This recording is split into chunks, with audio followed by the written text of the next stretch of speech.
जय गुरु जी। शुक्राना गुरु जी, अनंतम अनंतम शुक्राना आप जी का। जय गुरु जी। संगत जी, गुरु जी आज बिठा कर कुछ सत्संग शेयर करवा रहे हैं। आज गुरु जी ने कल कुछ लिखवाया था और आज गुरु जी ने कहा कि शेयर करो। तो जो लिखती हूँ पता नहीं क्या लिखवाते हैं गुरु जी महाराज। पेन दे देते हैं हाथ में और कहते हैं तू लिखती चली जा, और फिर जब लास्ट में पढ़ती हूँ तो उस पर कई बार तो पढ़ती नहीं, ऐसे ही रिकॉर्ड करके ऑडियो बना के डाल देती हूँ। पर कई बार जब पढ़ती हूँ तो सोचती हूँ गुरु जी क्या ये मैंने लिखा है, मुझे तो लगता नहीं मैं ऐसे भी लिख सकती हूँ। तो गुरु जी तो मेरे बॉस हैं और मैं उनकी सेक्रेटरी हूँ, और गुरु जी पेन चलवाते रहते हैं और मैं लिखती चल जाती हूँ।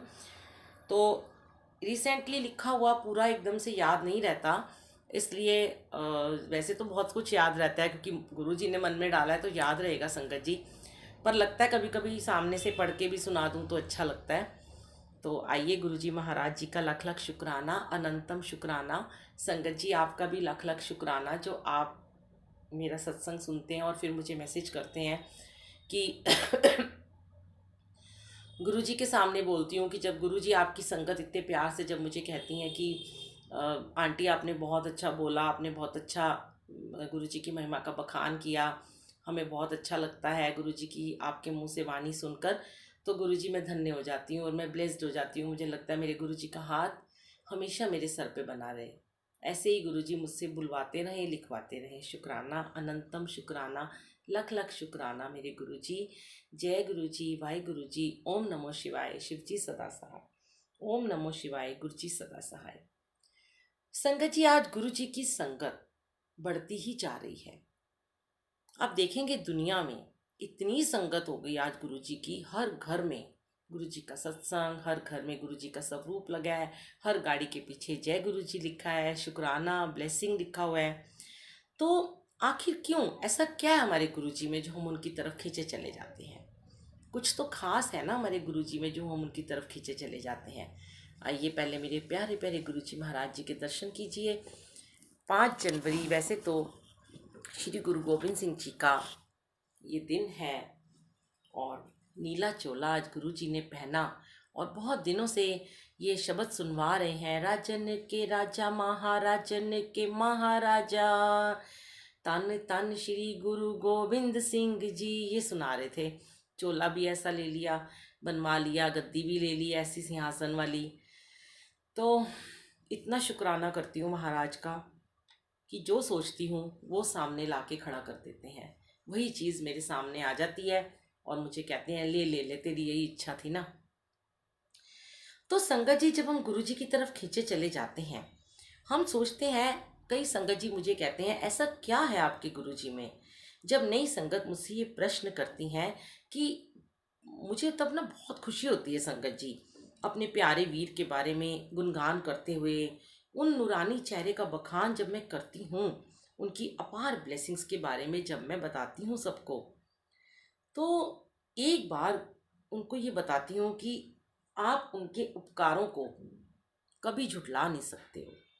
जो एक बार गुरु जी के पास आ गया संगत जी, तो फिर वो आएगा, दोबारा आएगा, आता चला जाएगा, बार बार आता चला जाएगा, क्योंकि मेरा कर देने साडे गुरु जी ते इंज ब्लैस कर देंदे ने।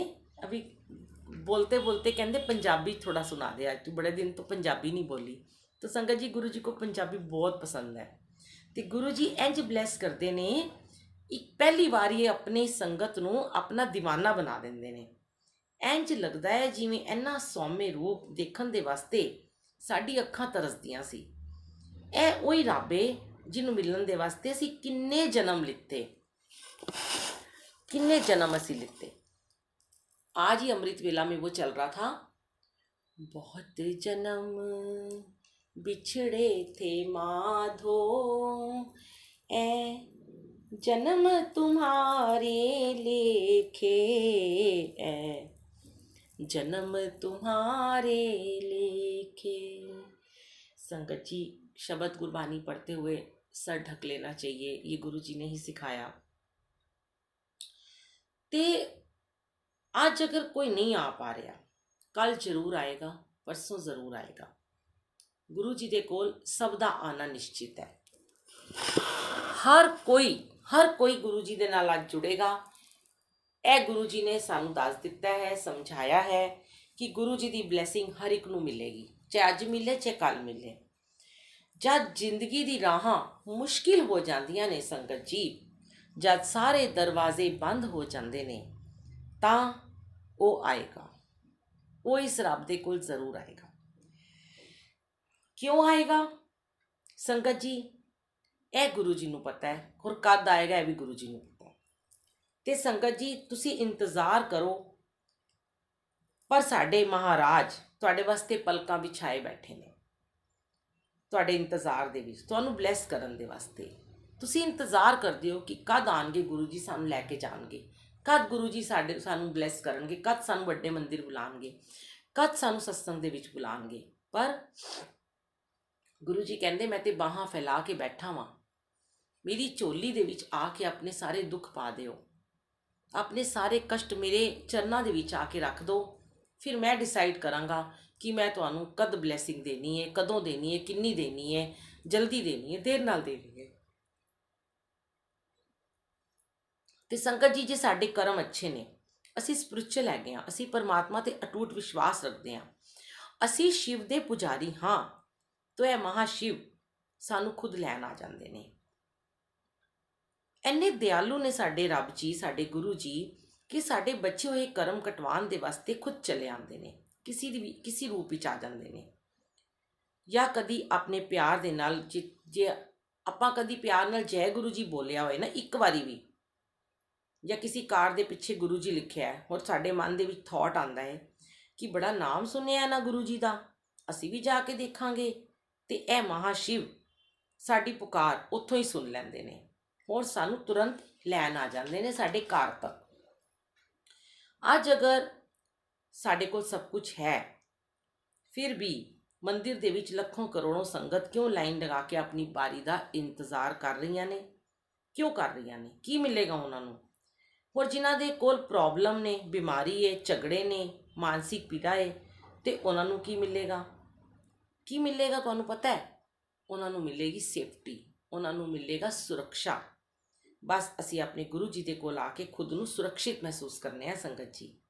ਅਸੀਂ ਇੱਕ ਸੇਫ ਜ਼ੋਨ ਦੇ ਵਿੱਚ ਪ੍ਰਵੇਸ਼ ਕਰ ਜਾਂਦੇ ਹਾਂ, ਜਿੱਥੇ ਸਾਨੂੰ ਪਤਾ ਹੁੰਦਾ ਹੈ ਕਿ ਸਾਡਾ ਕੋਈ ਵੀ ਕੁਝ ਨਹੀਂ ਵਿਗਾੜ ਸਕਦਾ। ਸੰਗਤ ਜੀ ਮੈਂ ਤੇ ਹਮੇਸ਼ਾ ਹੀ ਸੋਚਣੀ ਆ,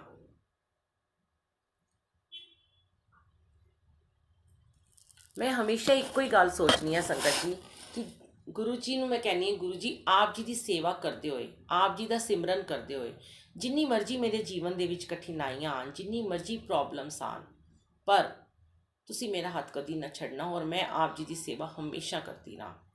ਤੇ ਮੈਂ ਹਰ ਸੰਗਤ ਨੂੰ ਆਪ ਜੀ ਦੇ ਨਾਲ ਜੋੜਨ ਦੀ ਕੋਸ਼ਿਸ਼ ਕਰਾਂ, ਆਪ ਜੀ ਦੇ ਮੰਦਿਰ ਦਾ ਰਸਤਾ ਦੱਸਾਂ, ਆਪ ਜੀ ਦੇ ਮੰਤਰ ਜਾਪ ਦੇ ਬਾਰੇ ਦੱਸਾਂ, ਚਾਹੇ ਉਹ ਗਾਉਂ ਹੋਵੇ, ਚਾਹੇ ਮਹਿਲ ਹੋਵੇ, ਚਾਹੇ ਝੁੱਗੀ ਝੋਂਪੜੀ ਹੋਵੇ, ਜਿੱਥੇ ਲੈ ਕੇ ਜਾਓਗੇ ਉੱਥੇ ਚਲੀ ਜਾਵਾਂਗੀ। ਬੜੇ ਪਿਆਰ ਦੇ ਨਾਲ ਗੁਰੂ ਜੀ ਮੁਸਕਰਾਉਂਦੇ ਹੋਏ ਕਹਿੰਦੇ ਨੇ, ਬਸ ਤੇਰੀ ਇਹੀ ਸੇਵਾ ਹੈ ਜੋ ਮੈਨੂੰ ਬੜੀ ਪਿਆਰੀ ਲੱਗਦੀ ਹੈ। ਸ਼ੁਕਰਾਨਾ ਗੁਰੂ ਜੀ, ਅਨੰਤਮ ਸ਼ੁਕਰਾਨਾ।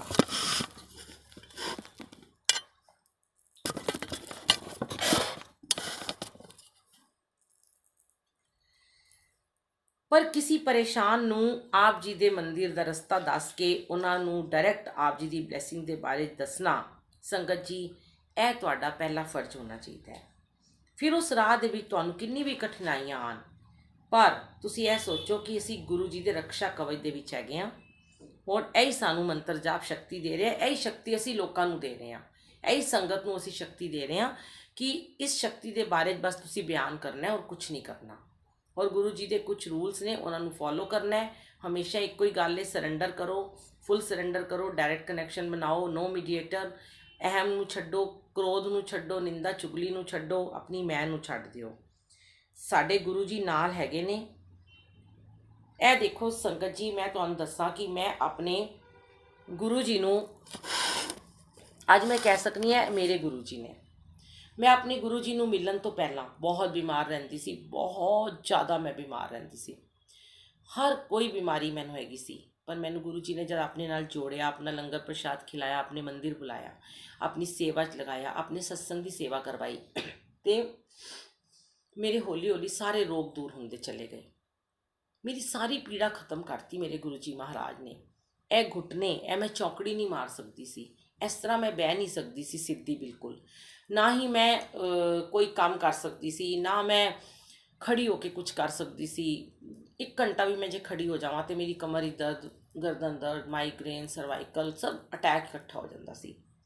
एसिडिटी बनती सी, अल्सर, गैस्ट्रिक प्रॉब्लम, मतलब बहुत कुछ, सर दर्द तो इस तरह सी कि किन्नी बार सीटी स्कैन भी कराए, किन्नी बार मैं अपने बड़े सारे टेस्ट कराए माइग्रेन दे, कुछ नहीं निकलिया। और दर्द सी कि जाता नहीं। कई बार तो मैं कहती सी कि मैनू ब्रेन ट्यूमर है, शायद लगता है, हो सकता है, कोई वड्डी गल नहीं है, होएगा मैनू ब्रेन ट्यूमर। पर मेरे गुरु जी के नाल जब मैं मिली तो मेरे गुरु जी ने जब मैनू ब्लैस किया, मैनू अपना लंगर प्रसाद खिलाया, हो सकता है मैं, क्योंकि मेरे बचपन तो मेरे माइंड एक थॉट आता सी कि मेरा इन्ना सर दर्द होंदा है बचपन तो कि मेरे मेरे दिमाग की इस साइड की नसां फटदियां सी ते मैनू लगता सी मेरे इत्थे ब्रेन ट्यूमर है। और मैं कई बार अपने अंकल नू, बच्चों नू कहती सी कि मेरा किस दिन ब्रेन हैमरेज हो जाएगा और मैं गाड़ी चलाते हुए शायद मर जाऊंगी। पर जब मेरे गुरु जी ने मैनू ब्लैसिंग दी, जब मेरे गुरु जी ने मेरा हाथ थाम लिता, फिर मैनू समझ आया कि गुरु जी के वास्ते तो छोटी छोटी बीमारियां इंज छू मंतर कर देंगे ने, उड़ जांदियां ने।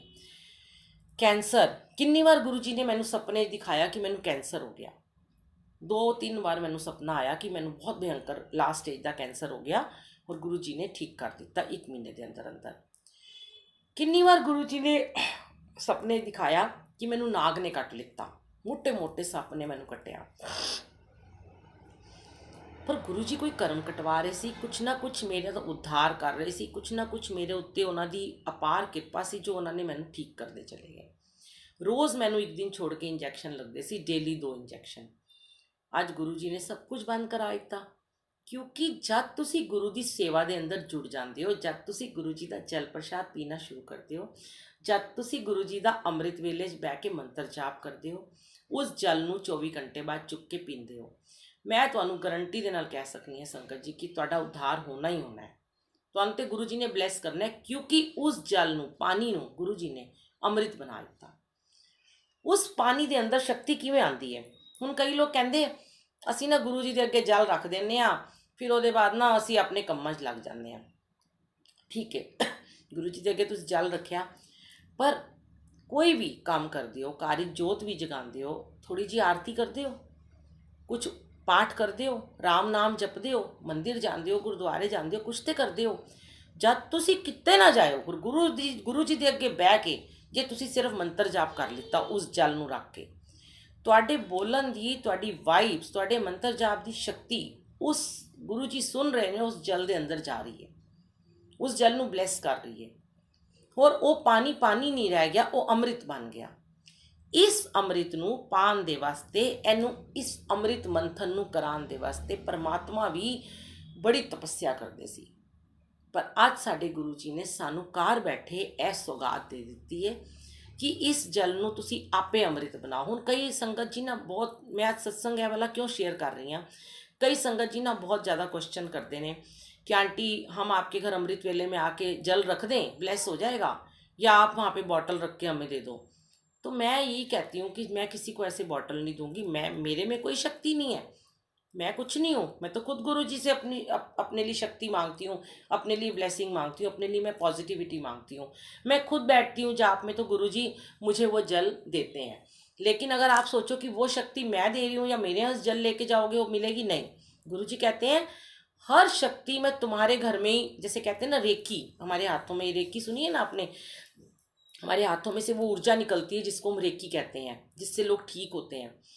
ऐसे ही सेम टू सेम गुरु जी ने हमें कहा मैंने तुम्हारे हाथों में वो शक्ति दे रखी है, मैं तुम्हारी रूह में बैठा हूँ, मैं तुम्हारी रूह में विराजमान हूँ, मैं तुम्हारे घर में आके बैठा हूँ। तुम अमृत वेले में जब उठ के मंत्र जाप कर रहे हो, बैठ रहे हो, उस जल को, मैं 1 घंटा 9 मिनट का जब आप जाप में बैठते हो, मैं तुम्हारे उस भाव को सिर्फ ब्लेस करता हूँ कि तुम मेरे लिए उठे, आप गुरु जी के लिए उठे, आप अपने परमात्मा, चलो मैं ये नहीं कहती गुरु जी, आप लोग कहते हैं गुरु जी ने नहीं कहा, गुरु जी ने नहीं कहा, चलो इस बात को भी छोड़ दो, आप वाहेगुरु का नाम ले लो। जिनको प्रॉब्लम है गुरु जी नहीं कहते थे अमृत वेला करो, मैं उनके लिए इस संदेश देना चाहती हूँ कि चलो आप मेरे को आप झूठा बना दो कि मैं ये कहती हूँ कि गुरु जी ने नहीं कहा अमृत वेला करो, चलो वाहेगुरु जी ने तो कहा, मेरे लिए तो मेरे वाहेगुरु जी और गुरु जी एक ही हैं। मेरे लिए तो मेरे गुरु जी में ही वाहेगुरु है, मेरे गुरु जी में ही राम है, मेरे गुरु जी में ही कृष्ण है, मेरे गुरु जी में माता रानी है। तो बंगला साहब गुरुद्वारे के भी तो द्वार 2:30 बजे रात को खुलते हैं, वहाँ भी तो आसा दीवार होती है, वहाँ भी तो जपजी साहब का पाठ होता है, वहाँ भी तो बानी चलती है, वहाँ भी तो अमृत वेला होता है।